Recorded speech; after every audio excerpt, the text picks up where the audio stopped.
Good morning, everybody. My name is Edward, and today I will be presenting the paper NeRF, representing scenes as neural radiance fields for view synthesis. But before we actually get into the paper, I think it is important that we get a brief overview of the term neural rendering.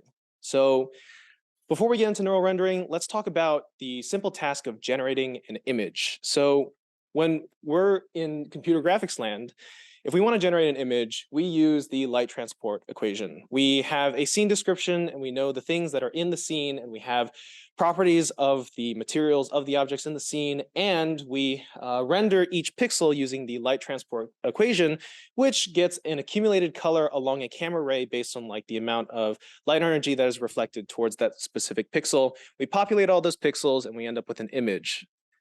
But it's also possible to generate an image purely in a machine learning way, in a way that is completely agnostic to any scene description. Because if you generate with the proper loss function, as I'm sure you've seen with like stable diffusion models and all of that, you can just create an image that is like plausible and appealing in a way without anything like resembling a scene description.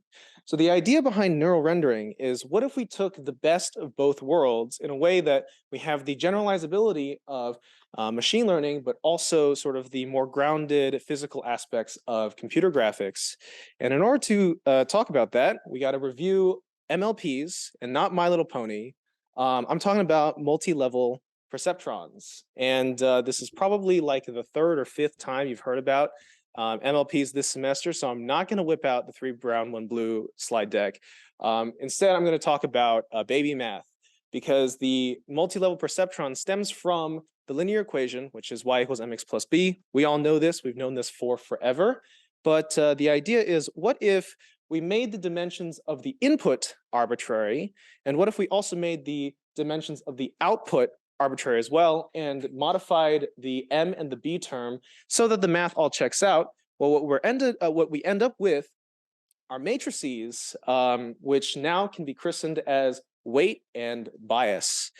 So I'm not going to make you do all the math. I already did all it for you, but basically I'm just going to explain how you would evaluate that. Basically, since the input is of arbitrary dimension, you have the weight matrix that is dot producted against the input feature vector, and then you add the bias to that dot product. So here we have inputs of 3 and 4, and weights of -0.4, 1, -0.3, and -0.2. It has no biases in the first layer, so we're adding 0.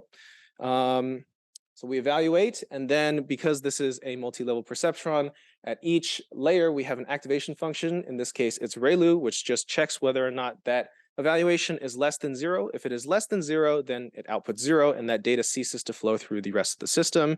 So after ReLU, we get 0. The next layer has other weights, 0.1, -0.5, 0.35, -0.8, and biases of 0.7 and 0.4.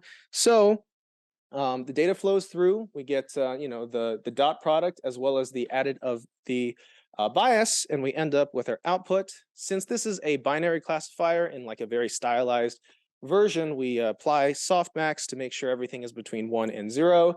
But that's beyond the scope of this talk. But anyway, now that we're all sort of up to speed on what MLPs do, the idea behind neural rendering is, what if we could encode things like scene representations inside of those weights and biases?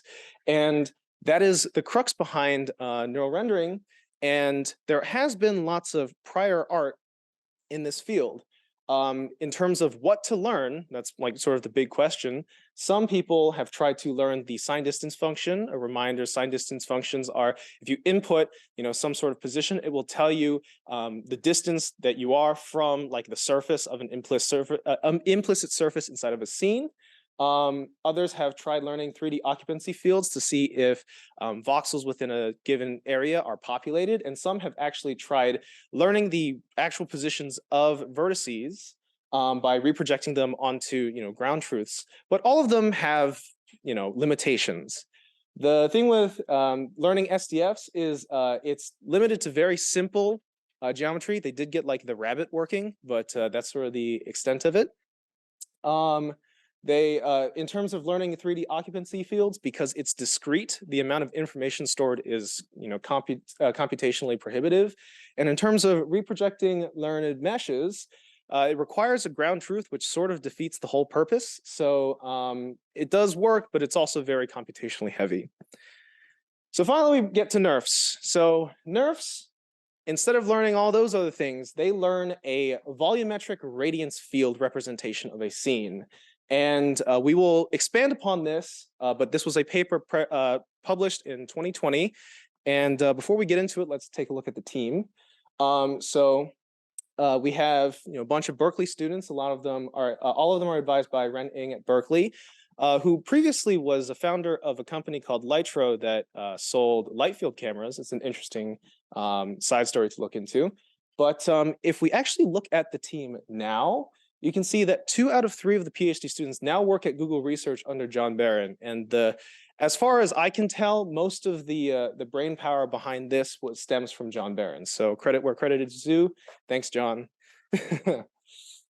All right, so let's talk about the architecture of what exactly a NeRF is, because a NeRF is just some sort of representation, because we're encoding this neural radiance field, but how do we do that? And here is the image in the paper. I don't really like it. I don't think it's really good. So I think we can do better. So let's simplify it all the way down to a function, okay? Now, previously when I was talking about, MLPs and like neural networks, the main thing that they are really good at is they can be used as universal function approximators, right? Which means that you can teach a neural net to like approximate any function. You can teach it to learn 2 + 2, but that's boring. But you can also teach it to learn something like this. So the function here has inputs of x, y, z, which are world space coordinates in Cartesian space, and then theta and phi, which are the look parameters in terms of the look vector, in terms of the rotation, and they output at that particular point in space, given that look parameter, the radiance of that particular point in space in terms of RGB, which is color, and then density. And we'll explain why that is later and like what we can do with it. So that's it. That's a function, right? That's what this neural network does. So let's bring it into machine learning world. Okay, not bad. Same thing, right? Input into a thing, and then it outputs the thing that we were talking about. Okay, so now let's concretize it even more. And oops, it's too complicated now. I'm lost. I'm completely lost. So let's break it down. Okay, let's break it down. So here are all the different parts of the architecture, right? We've got the input feature vectors, output, positional encoder, higher dimensional encoding, dense linear layers, and concatenated linear layers. So let's break it down individually. First, we've got the features of interest. We've got our camera pose and our world space coordinate. These are our inputs. And we've got our outputs, which is our material density in that given point in space, and also the radiance and emittance of that given point in space. And we'll answer that question later.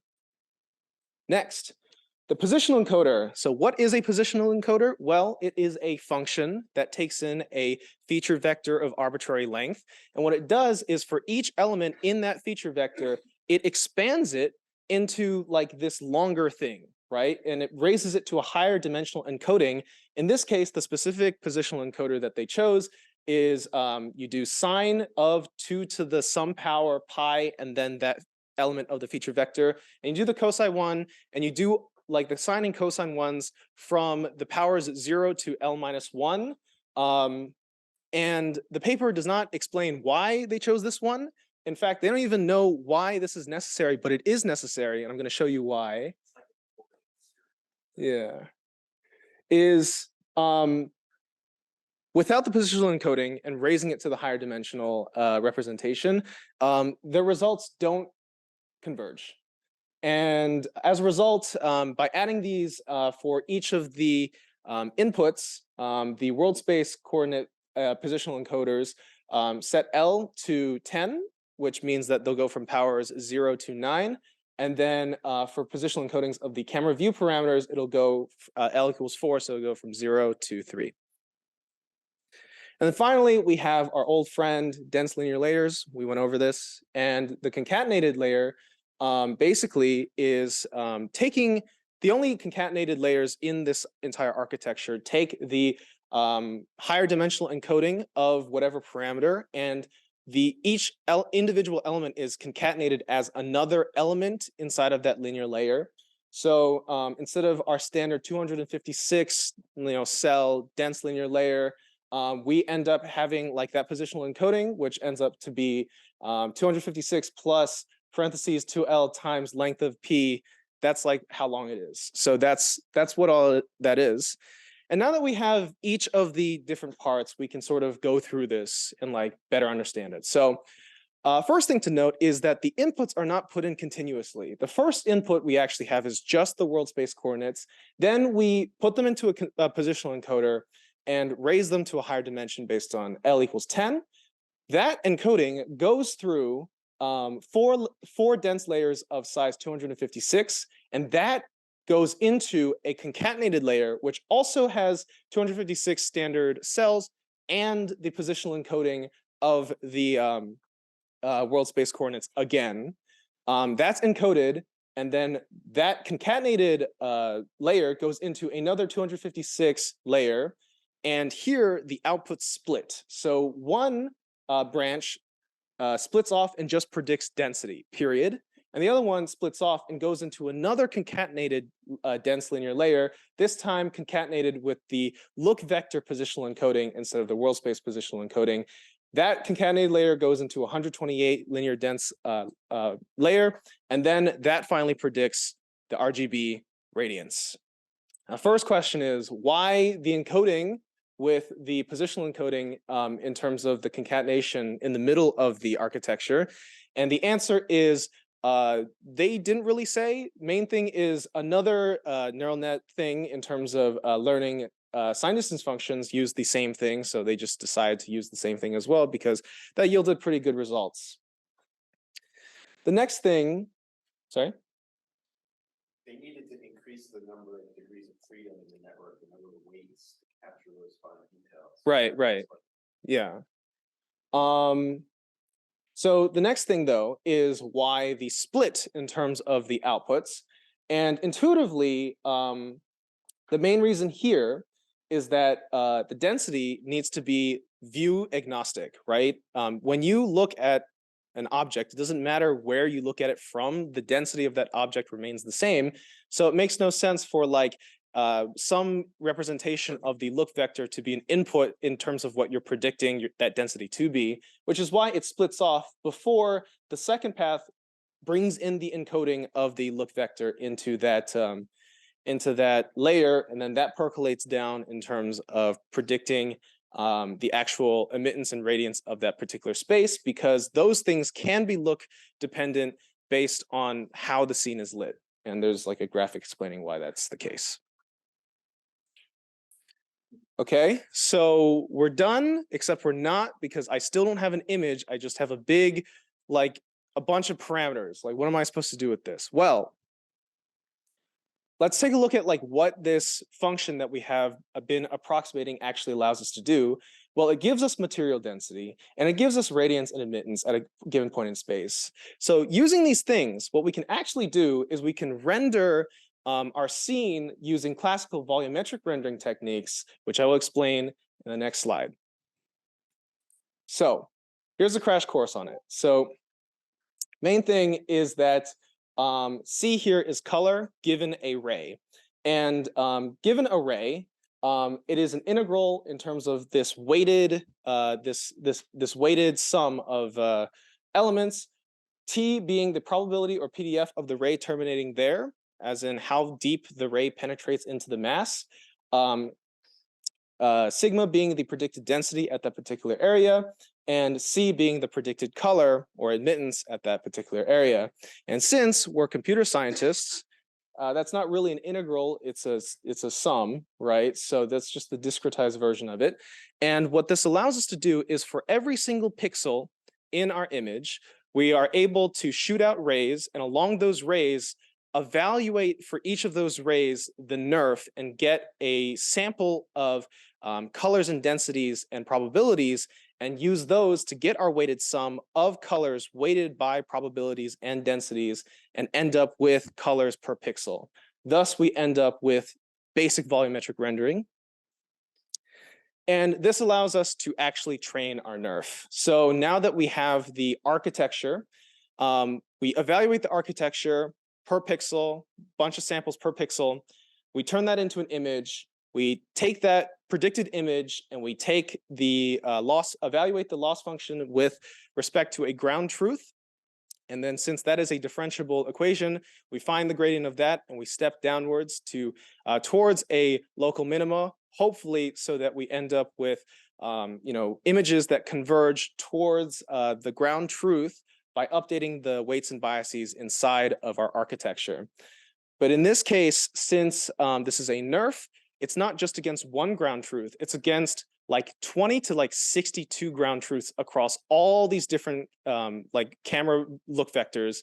Because if your scene is like physically consistent, the idea is the NeRF's weights are trained in a way that can be consistent across all the different look vectors. So you need to evaluate all of the losses against all of the ground truths to make sure that your NeRF is actually being trained correctly.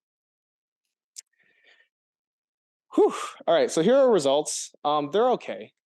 No, they're definitely like very high quality, and I do think they look kind of weird and mesmerizing, but that's mostly due to how constrained the input is, because ultimately, by approximating all this stuff, we're just interpolating between different views. And they did their due diligence. They compared against other state-of-the-art neural representations. I'm sure they cherry-picked it, but like they've got material attributes as well. You can see the specular effects, and certain things don't even capture the fine details. And overall, I'm sure, and they did like have a table of it. I don't have the table memorized, but in terms of like raw like mean squared error in terms of differences in terms of color values, they scored very high relative to the other state-of-the-art. So this brings me to whether or not I would accept this into SIGGRAPH. And drum roll, actually, no, I would not accept this into SIGGRAPH. Why? Why would I do? Well, this is not a SIGGRAPH paper. This was accepted into ECCV in 2020, okay? But my reasoning goes beyond that, because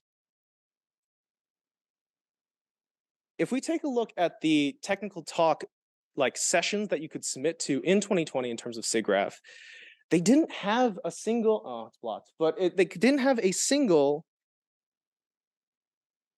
neural anything. And fast forward to 2021, they have one. And fast forward to 2022, they have 6.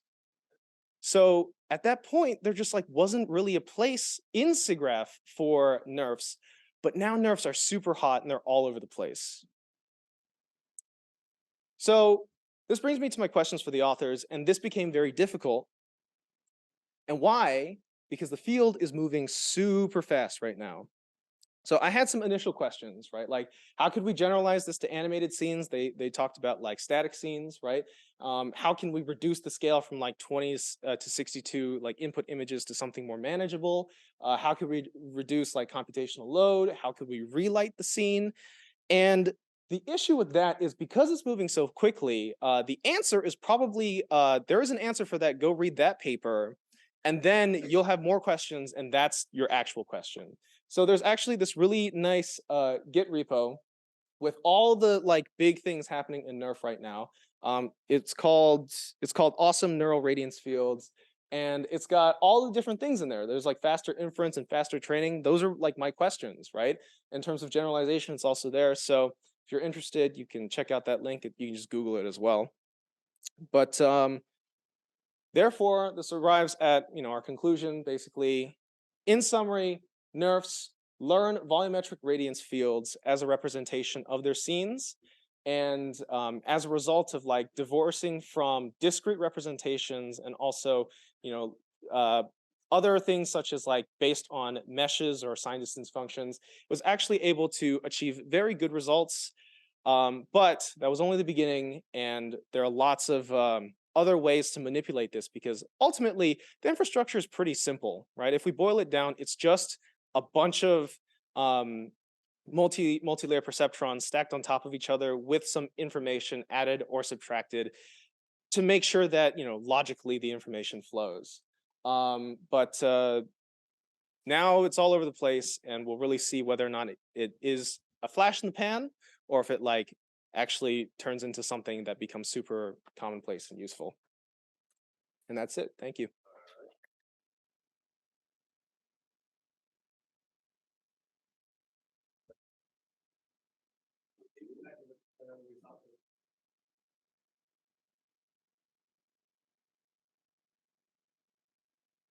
This one or the one before?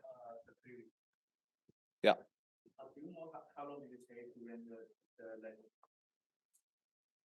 Ooh, I don't recall. But this is, you can actually run all of this stuff in like Google Colab. So depending on whether or not you have GPU hours, you can just do it. This was implemented either in like PyTorch or TensorFlow. It's like, if when it comes down to it, it's like, and lucky for 580 kids, it's like 50 lines of code in Python. So based on that, I personally can't say. I don't know off the top of my head, but Order of what? on the order of minutes, probably. Yeah.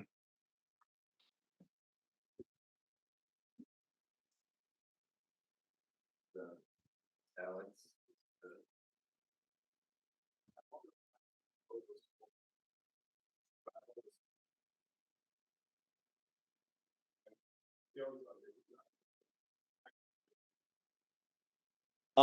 So the best outcome for a NeRF is to like generate the best NeRF is to like hemisphere sample it, right? So all of it will like, which is why NeRFs are like hard to generalize, because if you have like two images very close to each other, it's pretty good at like interpolating between the two. But in order for it to like actually get like the view behind it, it does need to know what it looks like behind. It's very difficult to just generate that. So ultimately, everything will sort of tilt along that hemisphere to get the best sample.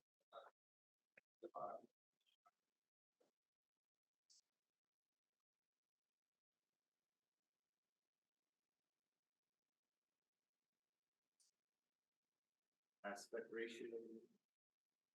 If it was just upside down and the camera look parameter was still inputted properly, then it should be fine.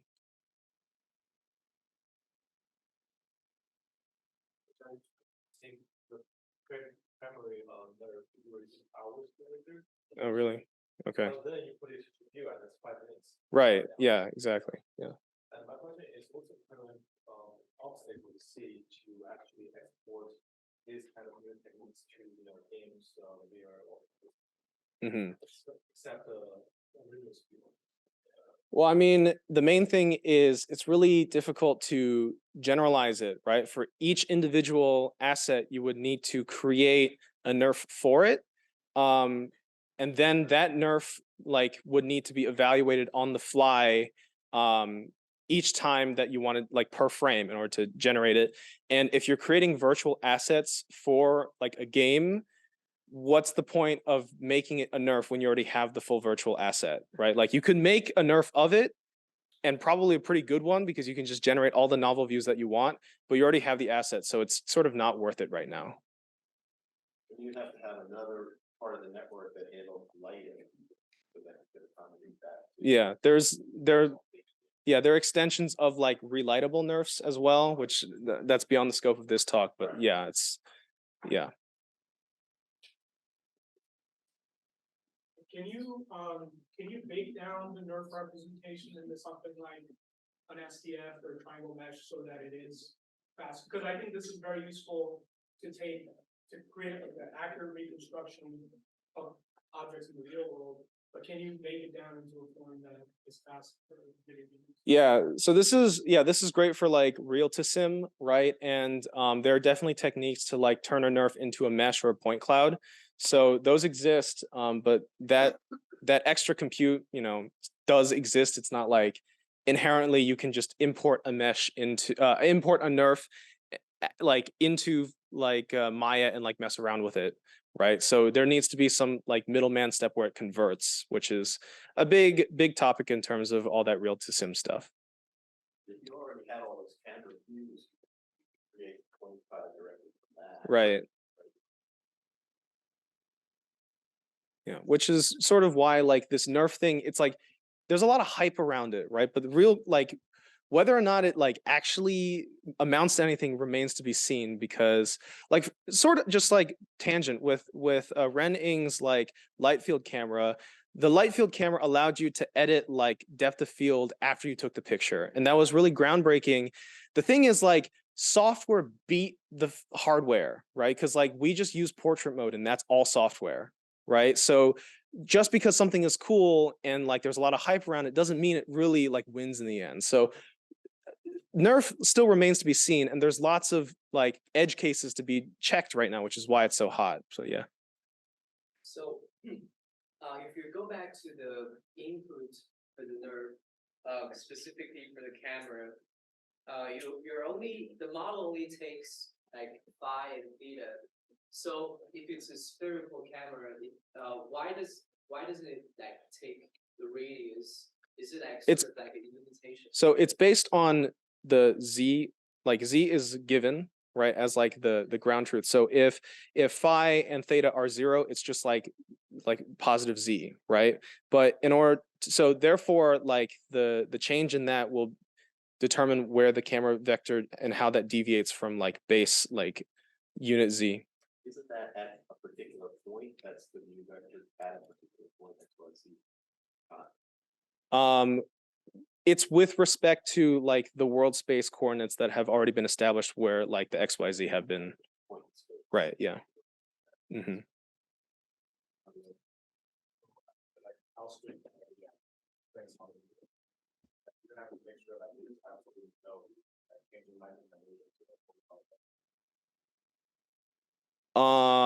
I mean, for instance, if you took pictures and like the lights turned out in the middle, it's just when you rotate around your NeRF, it'll become dark because it'll just train against that, right? But in terms of implementations, I did like neglect one optimization that they have, which is in terms of the sampling of the volumetrics. Yeah, I just sort of hand waved it in terms of like what the sum is. They also have this optimization where they have a sparse version of the field and a dense version of the field, and they first evaluate the sparse version of the field to sort of get an idea of where like the most interesting near plane and far plane are, and then like to have contributing samples along the ray when they render volumetrics. So there are certain like elements and optimizations that you can make to a NeRF to get better results, and that's also where all of the NeRF hype is right now. This was just like, this is like base case, right? It's just perceptrons, right? And like that's why everyone took it up and like, oh, I could do something with that, and that's why it's all over the place now. Yeah.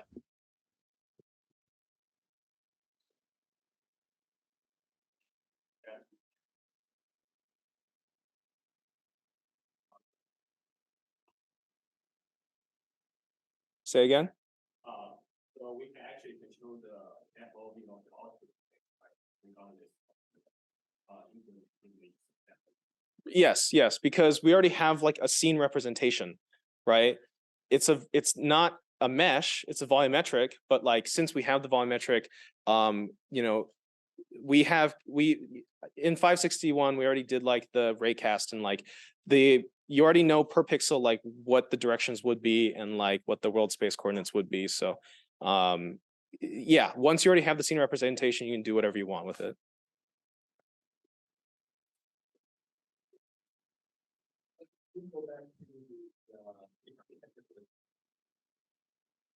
Why?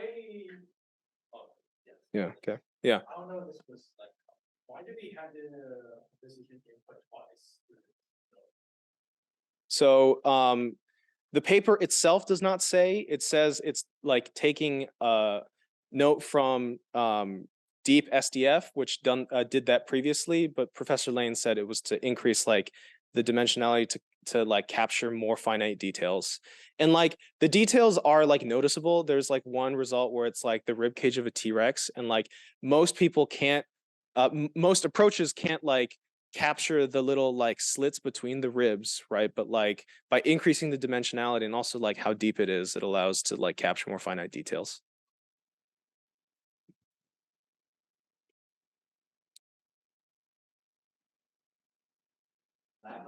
Concept of material density, which is on the top right corner. Top right corner. Okay, yeah, sigma. So the best way I would say to think about this is think of a cloud, right? So if you think of a cloud, right? You see, you like if you think of the cloud and like the edges, it's sort here. Direction. Okay, look at my pollen cloud. This is my 561 final project. I had to flex it, but at the end, like at the edges of the cloud, it's sort of like transparent, right? Because it's not like a solid density, right? And as you shoot the ray through it, it will accumulate less, like it will penetrate through more of it, right? Whereas the center of it is denser, and it like eventually the density accumulated along that ray will like stop light from like further going through, which is why you can't see through like the center of the cloud, right? So now that's like traditional volumetrics, right? But the idea is you can make anything a volumetric representation. It's just like, it's the same as like using like a point cloud or using a mesh, right? It's just a different representation of a scene, right? So the idea is like air has no density, right? But that wall does have density, right? So like if we shoot a camera ray through the air, it'll be like no density, no density, no density, no density. Oh, big density. And that's like, that density will be a weight for the color, which is the emittance of that like particular point in space. And that will evaluate to our color. Whereas if there is no density anywhere, right? You stare off into a vacuum, like the weight of the color in all of the emittance will be like 0. So you'll get 0 and therefore you get black.